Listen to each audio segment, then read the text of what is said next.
y para disciplinar las inconductas. Vamos pues a leer en 1 Corintios capítulo 5, desde el 9 hasta el verso 13. Podremos ver ahí, hermanos, las consecuencias fatales de la falta de amonestación. 1 Corintios capítulo 5, verso 9 al 13 dice: os escribí por carta que no os juntéis con los fornicarios, no absolutamente con los fornicarios de este mundo, con los avaros o con los ladrones o con los idólatras, pues en tal caso os sería necesario salir del mundo. Más bien os escribí que no os juntéis con ninguno que, llamándose hermano, fuere fornicario o avaro o idólatra o maldiciente o borracho o ladrón, con el tal ni aun comáis, porque ¿qué razón tendría yo para juzgar a los que están fuera? ¿No juzgáis vosotros a los que están dentro? Porque a los que están fuera Dios juzgará. Quitad pues a ese perverso de entre vosotros. Vivimos en una sociedad de falsos compromisos, falsas apariencias, personas que no son del todo genuinas, personas que son guiadas más por sus intereses y aún más por cómo los demás lo pudieran ver. Relegan sus responsabilidades y deberes más importantes para evitar tener confrontaciones recurrentes y constantes y así evitar ser segregados de algunos grupos sociales y aún más ser considerados desagradables. A medida que la sociedad se desarrolla, más se va demandando igualdades y tratos igualitarios que desbordan los límites morales de conducta, una mezcla de libertades con las exigencias de derechos para ejercer dichas libertades. Sin duda que al final de tales pretensiones lo será la desaparición de toda norma moral de conducta, como elemento diferenciador del noble y del bandido. El convivir en sociedad necesariamente requiere un mínimo de normas de conductas que nos puedan permitir la diferenciación de lo bueno y de lo malo.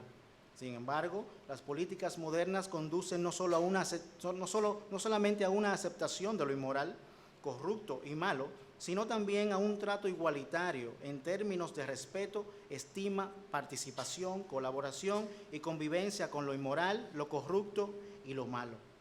Con frecuencia la idea de lo corrupto, lo inmoral y lo bíblicamente malo solo se enfoca en inconductas marcadamente notorias y aquellas que aún siendo señaladas en la palabra de Dios como pecados, pero que no son tan de gran trascendencia, tienden a ser soportadas y compartidas con mucha paciencia y camaradería.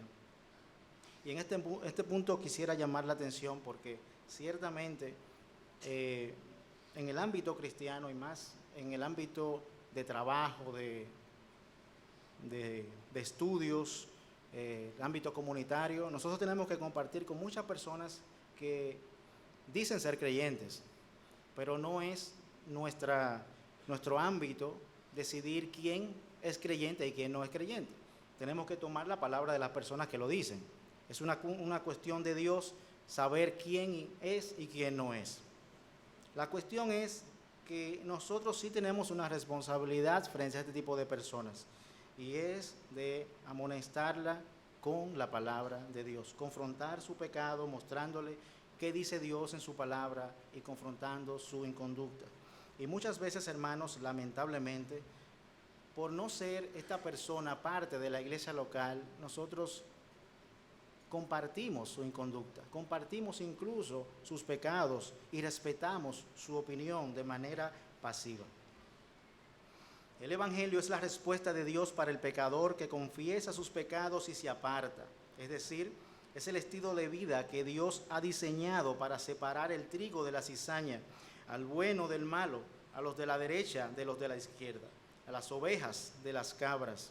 De ahí que necesariamente el cristiano tendrá que observar una conducta no basada en lo que él piensa que es correcto o lo que la sociedad plantea como correcto, sino más bien ha de observar la conducta que Dios ha planteado como correcta según su voluntad y su agrado.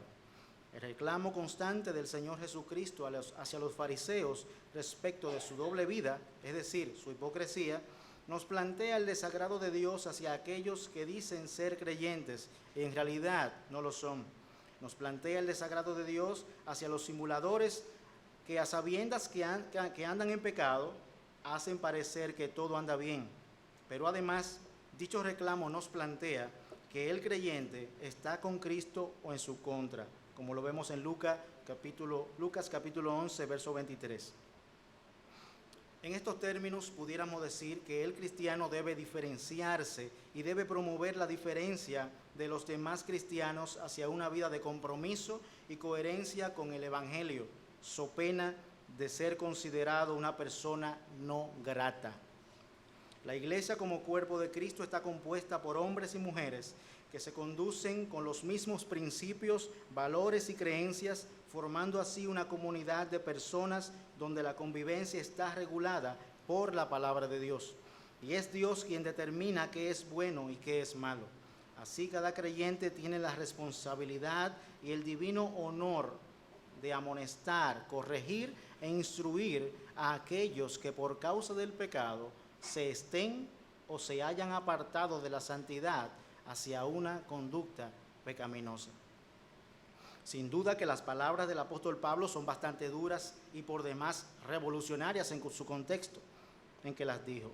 Tal vez se podría comparar con los más estrictos fariseos que pretendían pertenecer a una élite de santidad inalcanzable. Sin embargo, lejos de tales pretensiones, el espíritu del apóstol al declarar dichas palabras es mantener la integridad de la iglesia.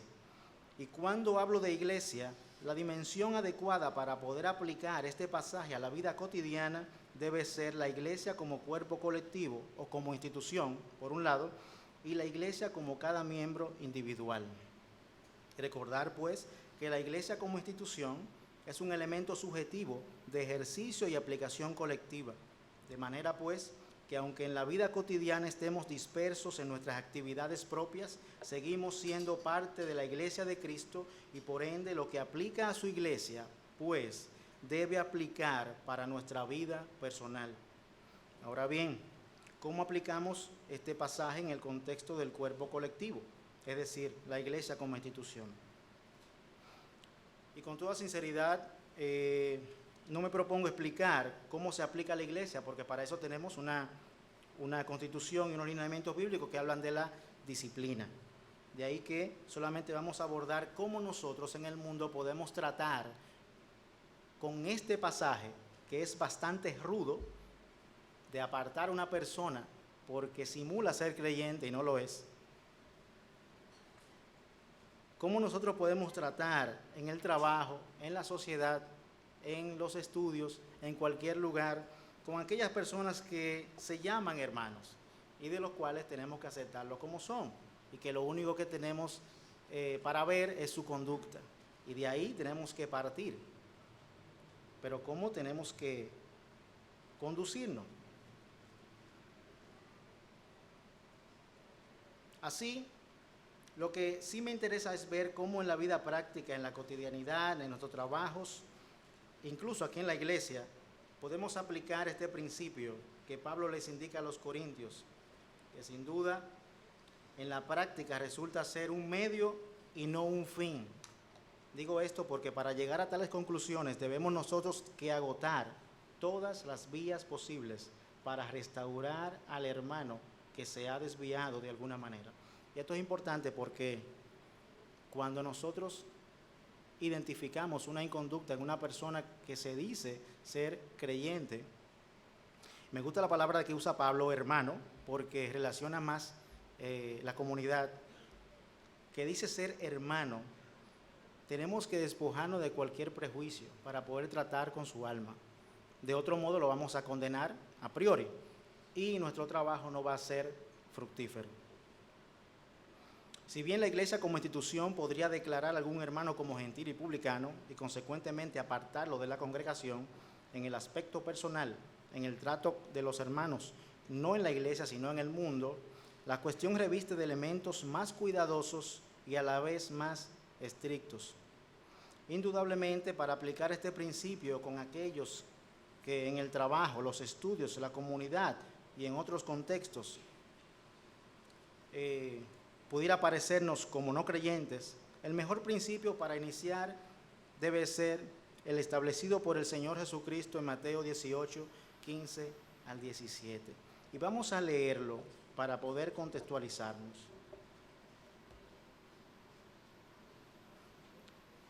Mateo capítulo 18, verso 15 al 17. Dice, por tanto, si tu hermano peca contra ti, ve y repréndele estando tú y él solos. Si te oyere, has ganado a tu hermano, mas si no te oyere, toma contigo a uno o dos, para que en boca de 2 o 3 testigos conste toda palabra. Si no los oyere a ellos, dilo a la iglesia, y si no oyere a la iglesia, tenlo por gentil o publicano. Pero antes de continuar con el tema de la amonestación en sí, me gustaría sentar las bases de por qué, antes de considerar a una persona como tal, antes de nosotros apartar de nuestra vida una persona con la cual nosotros hemos compartido tal vez muchos años y que por una inconducta que riñe con las Escrituras y que él mantiene en su pensamiento y en sus declaraciones de que él es creyente, nos lleva a tomar una decisión y tenemos que tomar una decisión. ¿Qué hacemos con esa persona, con ese amigo de tantos años que le hemos mostrado varias veces, mira, eso es pecado y tú estás cometiendo pecado? ¿Qué vamos a hacer ¿Qué vamos a hacer con esa persona? ¿Qué podemos hacer? Mateo 18, sin duda, es el principio, el fundamento para este principio de exclusión.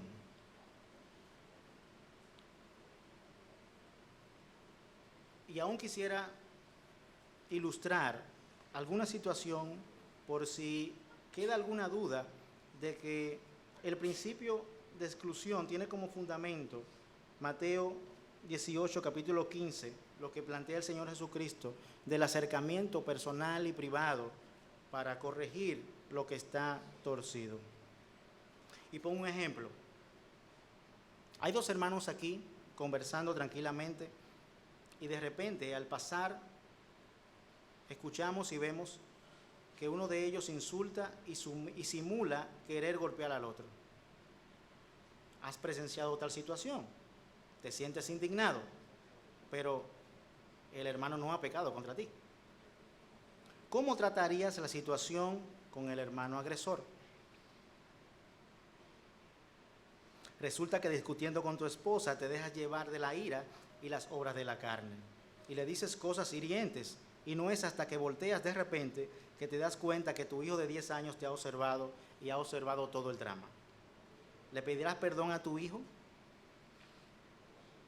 Pero tú no has pecado contra él.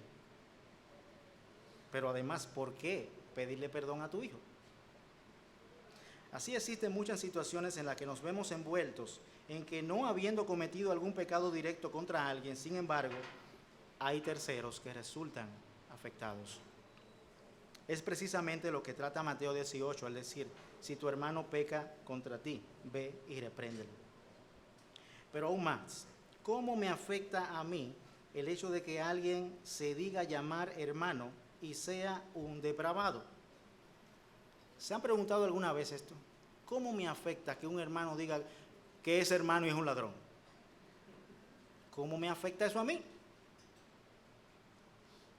¿Qué tiene que ver lo que él haga conmigo? ¿Con qué argumento me acerco a dicho hermano para amonestarle y reprenderle si su acción no me ha afectado de manera directa? ¿Se han preguntado alguna vez estas preguntas? ¿Y por qué Pablo es enfático y tan duro en decir, el que llamándose hermano y sea ladrón, tal o cual, lo que sea, ni aún coman con él? Es una cuestión difícil, una decisión difícil de tomar. Eso es comprensible. Y para evitar tomar esa decisión tan difícil, es necesario que nosotros amonestemos a tiempo. Porque si nosotros amonestamos a tiempo, se van a dar dos cosas. O el hermano será restaurado, o él se va a alejar de nosotros. Nosotros no tendremos que alejarnos y tomar esa decisión tan drástica de alejarnos de él. La cuestión de Mateo 18:15, por un lado, es que el pecado cometido por algún hermano y que nos afecte de manera indirecta puede ser reprochable justamente. Obviamente que tal daño o tal afectación debe ser real y verdadera, no caprichosa y sin objetivos. Pero la enseñanza central de Mateo 18:15 respecto a la amonestación, según su contexto, es el peligro que conlleva el pecado en los hermanos. Es decir, es el amor hacia el hermano lo que produce la amonestación y no simplemente recibir satisfacción por el pecado cometido. Y les invito a que leamos el contexto en que el Señor Jesucristo plantea la declaración del verso 15. Vamos a leer en el verso 10 hasta el 14. Mirad que no menospreciéis a uno de estos pequeños, porque os digo que sus ángeles en los cielos ven siempre el rostro de mi Padre que está en los cielos.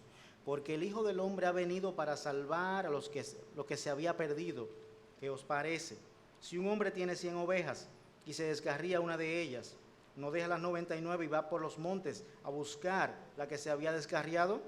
Y si acontece que la encuentra, de cierto os digo que se regocija más por aquella que por las 99 que no se descarriaron. Así no es la voluntad de vuestro Padre que está en los cielos, que se pierda uno de estos pequeños. Por tanto, si tu hermano peca contra ti, ve y repréndele estando tú y él solos. Si te oyere, has ganado a tu hermano. Ese es el contexto en que el Señor declara estas palabras. El hecho de que este hermano se está perdiendo y tenemos que ir en auxilio de él.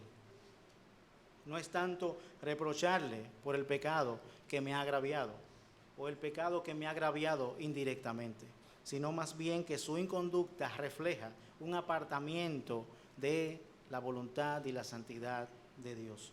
Y es eso lo que me debe de motivar y llevar a orar y a acercarme a ese hermano que ha cometido tal falta. Entonces, en el trato con los hermanos en el mundo, las conductas pecaminosas y carnales observadas por aquellos que se llaman hermanos deben ser tratadas de manera personal, con cautela, con mucha misericordia, pero con la palabra de Dios. Es una postura irresponsable y por demás egoísta y ausente de toda misericordia ver a alguna persona que se llama hermano en el trabajo o en cualquier otro lugar actuando no conforme a las Escrituras y simplemente excluirlo de nuestra vida, alegando el principio de exclusión planteado por Pablo a los Corintios. Este principio contiene en su esencia una responsabilidad de cuidado y diligencia para con todos los hermanos en el mundo. Esto así porque dicho principio relaciona al hombre con la ley de Dios. Y para ejercerlo no tenemos que tener más conocimiento de que tal persona públicamente declara que es un hermano. De ahí que existen muchas razones para ejercer y practicar la amonestación. Aquí solo mencionaré 3. En primer lugar, la amonestación es un acto de misericordia. Algunas veces el pecado de algún hermano conocido y fuera de la iglesia local se debe a consideraciones doctrinales erróneamente enseñadas y arraigadas en su diario vivir. En tal caso, si estás convencido por la palabra de Dios de que tal conducta no agrada a Dios, pues es tu deber acercarte a dicho hermano, mostrarle su pecado y cómo éste está condenado en la palabra de Dios y cuál es la conducta que Dios espera de sus hijos. En otras ocasiones vemos una persona que aparentemente sugiere ser madura, pero en realidad es un neófito en la fe. A los tales hay que recibirlo no para contiendas, sino para su encarrilamiento en la verdadera enseñanza de las Escrituras. Menospreciar a algún hermano porque actúa a primera vista pecaminosamente y simplemente hacerte de la vista gorda, es primero egoísta, arrogante, sin afecto fraternal, cobarde, pero sobre todo muestra la ausencia de un corazón que ama a los que se pierden. Y esto, hermanos, es de gran importancia. ¿Cómo nosotros podremos predicar el Evangelio si no nos afecta las inconductas de las personas? ¿Cómo nosotros podemos decir que amamos a nuestros hermanos cuando lo vemos que va a caer en el hoyo? Dice Proverbios que antes de la caída viene la altivez de espíritu. Y ese es un diagnóstico y una señal que nosotros hemos visto muchas veces en muchas personas. Y es una muestra de que sus tiempos le llegarán. Entonces, si vemos un hermano con ciertas inconductas, lo correcto no es alejarnos de él, lo correcto es acercarnos. Que eso no sea un límite o una limitante para nosotros acercarnos a él. Por más guapo que sea, él necesita la palabra de Dios. Y es una práctica, hermanos. Le digo esto porque en la vida cristiana uno se va acomodando tanto al ritmo de vida y al individualismo que existe en el mundo, que no nos importa mucho las cosas de los demás. Pero cuando vemos las declaraciones de Pablo a los Corintios, nos tiene que llamar la atención que realmente tenemos que cuidar y tenemos que velar y observar las inconductas de nuestros hermanos.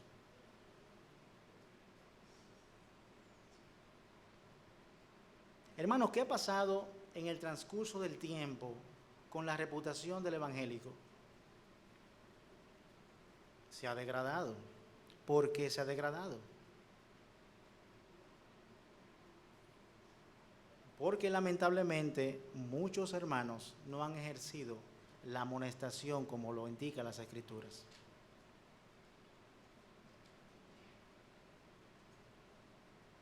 Si ejerciéramos la amonestación y la práctica de amonestar a nuestros hermanos con amor, con misericordia y con la palabra de Dios, muchas inconductas se pudieran evitar. Pero hablar de un evangélico, hablar de un cristiano en el día de hoy, es hablar,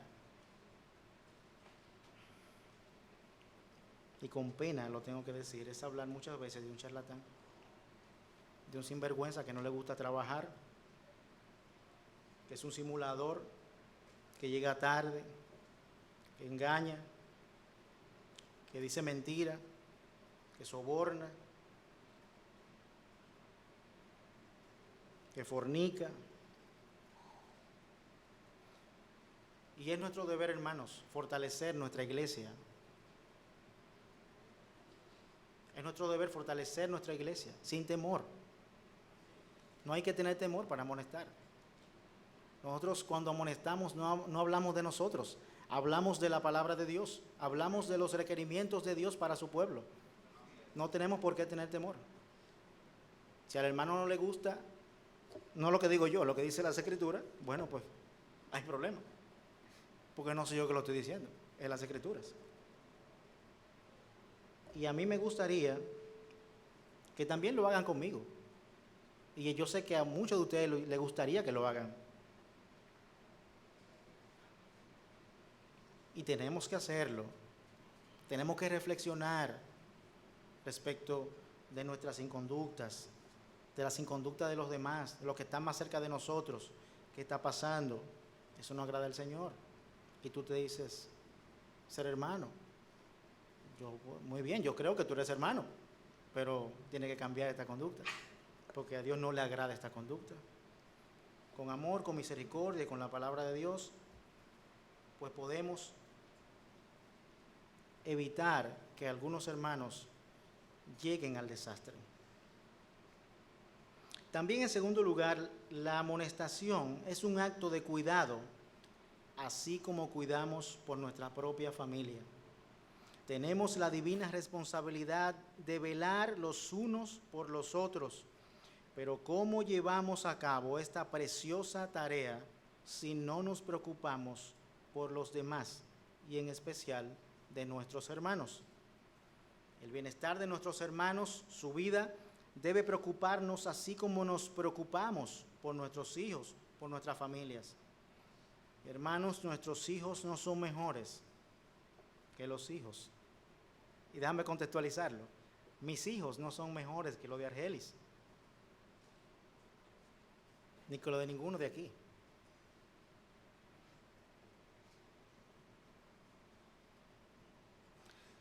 Así, en la medida en que queremos lo mejor para nuestros hijos, debemos también advertir a otros respecto de las inconductas o malos pasos de sus hijos.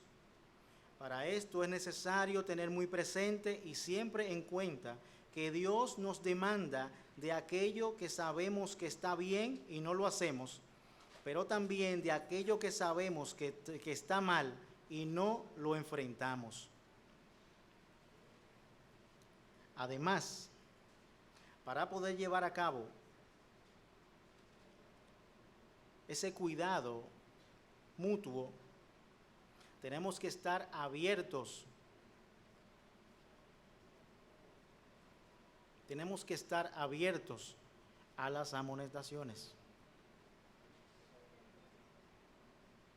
¿Cuántas personas, hermanos, conocen ustedes que han dejado de decirle cosas de sus hijos porque siempre se molestan cuando le hablan de sus hijos? Eso es un gran error. Es un gran error y una muestra de orgullo. Los hijos nuestros siempre serán para nosotros inmaduros. Y al evitar que alguien me hable de mis hijos, lo que estoy pensando es que mi hijo no es así como tú lo estás planteando. Mi hijo no pudo haber dicho esa mala palabra. Mi hijo no pudo haber hecho eso. Eso no es verdad. Mi hijo es suficientemente maduro para no hacer eso. Entonces resulta ser que el mentiroso es mi hermano que me ama, que me está indicando la inconducta de mi hijo.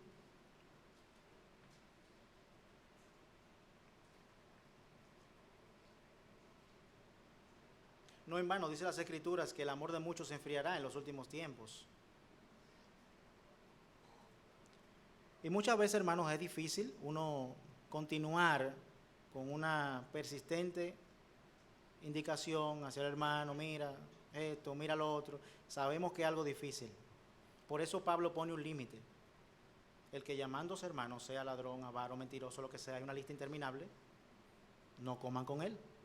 Considérenlo como un gentil o publicano. Tristemente, muchos en estos días dicen, piensan y actúan como Caín frente a Dios. Génesis capítulo 4, verso 9. Y Jehová dijo a Caín: ¿dónde está Abel tu hermano? Y él respondió: no sé. ¿Soy yo acaso guarda de mi hermano? Eso somos nosotros, hermano. Así mismo decimos nosotros. Tal vez no lo decimos así tan claramente y tan desafiantemente como Caín, pero sí lo hacemos. Lo hacemos. A mí no me importa. Mi hermano, bueno, me imagino que él está bien. Me imagino que él está bien. Tal vez él está bien. Si el Señor preguntara a uno de nosotros, un día cualquiera: venga, ¿cómo está Miguel Ángel? Me preguntara a mí, seguro, hermanos, que yo me quemara de verdad. Si me preguntara por Miguel Ángel, seguro. Pero aún al reflexionar sobre estas cosas, hermanos, vemos nuestra falta de compromiso, nuestra falta de amistad, nuestra falta de hermandad. Otros simplemente siguen la corriente de este mundo moderno, totalmente individualista. Dicen, yo no le doy un consejo a nadie. Yo no me meto en la vida de nadie. Esas son declaraciones modernas. Y digo modernas porque viene con un marco teórico. Viene con un marco teórico. En los libros de automotivación, en los libros de superación personal, se plantea este pensamiento. Tales declaraciones afirman la condición de un corazón centrado en sí mismo y despreocupado por los demás. Esta corriente humanista destaca, según ellos, una de las claves para quedar bien con todo el mundo: respetar sin opinar respecto de tus pensamientos e ideas. Tú puedes decir lo que te dé la gana y puedes decir que somos hermanos. Y yo simplemente te respeto y no opino nada. Como no sé si te caerá bien mi consejo, mejor te hago sentir feliz y respeto tu opinión, pero tampoco opino. De cierto, hermano, que esta es una de las cosas que esta generación lo ha tomado para sí. Una generación individualista.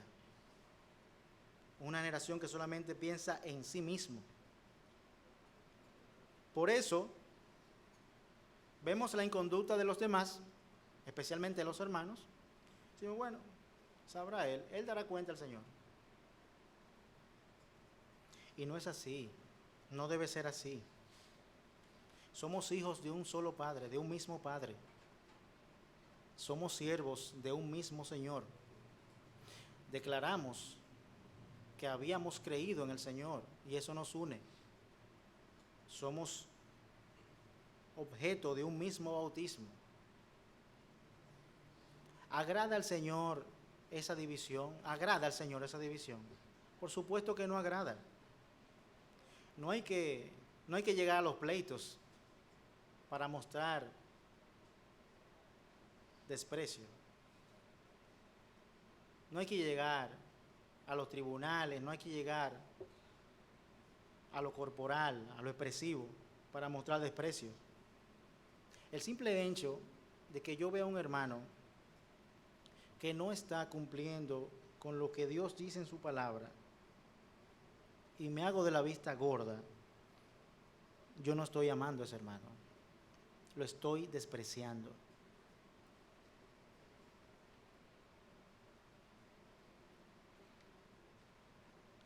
En tercer lugar, la amonestación, tercer y último lugar, la amonestación es una prevención al desastre.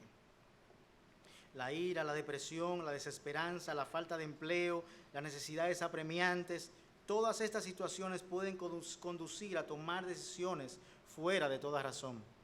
Muchas veces las circunstancias pecaminosas nublan nuestra razón, envidiamos, odiamos, ardemos de ira, y aunque esto parezca una condición en el hermano que nos limite a amonestarlo, es precisamente mediante la amonestación privada, seria, misericordiosa y con un gran deseo de restauración, y con la palabra de Dios que penetra hasta los tuétanos, que podremos evitar el desastre.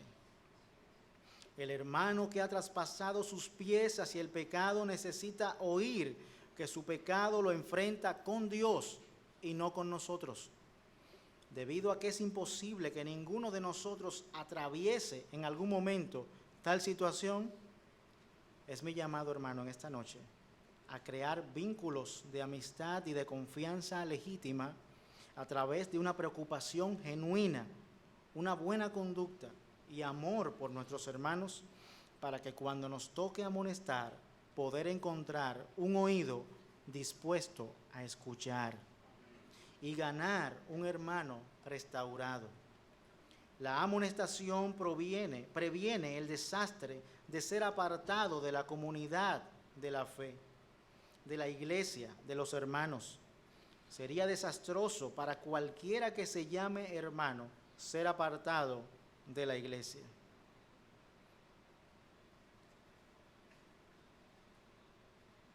Y de verdad duele, hermano, ser apartado de la iglesia. Pero mayor desastre es ser apartado para vergüenza, semejante a aquellos que serán levantados para vergüenza y condenación. Y es ahí a que apunta el apóstol Pablo a los Corintios. Apartados para vergüenza. Y no solamente para vergüenza temporal, porque se está hablando de simuladores y de hipócritas, sino para vergüenza y condenación. Desastrosa será la vida de aquel que sea apartado de nuestro compañerismo, de nuestra compañía, de nuestra comunión, pero también causará dolor a nuestros corazones tener que tomar la decisión de apartarnos de aquellos que, envanecidos por sus pecados, desoyen la palabra de Dios.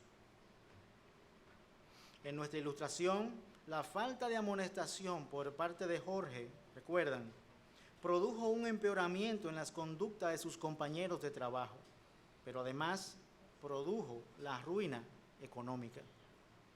El Señor nos llama a ser hombres de valor, hombres que con denuedo prediquemos su palabra.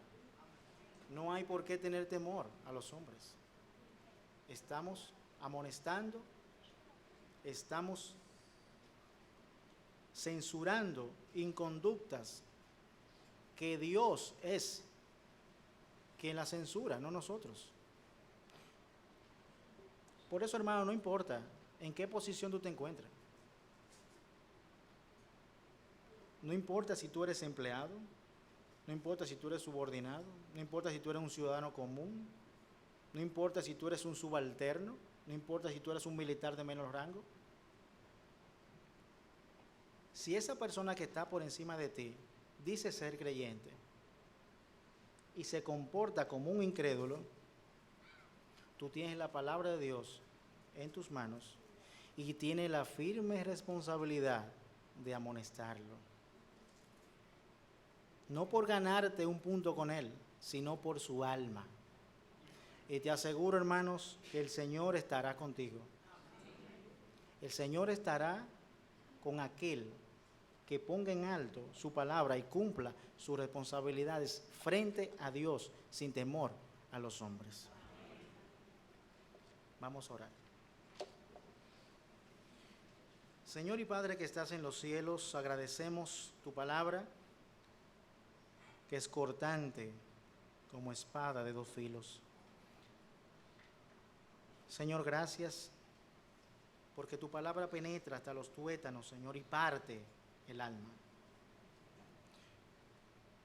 Permite, Señor, que nosotros podamos, abrazados de tu palabra, Señor, poder restaurar al hermano que se ha desviado. Señor, por amor, pon en compromiso, pon ese afecto fraternal en nosotros para poder relacionarnos con nuestros hermanos de manera genuina. Que podamos, Señor, dar cuenta delante de ti de cada uno de nuestros hermanos. Oh Señor, ten misericordia de nosotros y quita el individualismo de este mundo. Ayúdanos, Señor, a entregarnos a ti y que siempre, Señor, estemos velando los unos por los otros. Sé tú con nosotros en el resto de la noche y danos un buen descanso, oh Padre, y ayúdanos, Señor, en el resto de la semana a enfrentar las situaciones que devienen. Gracias, Señor, en el nombre de Jesús. Amén.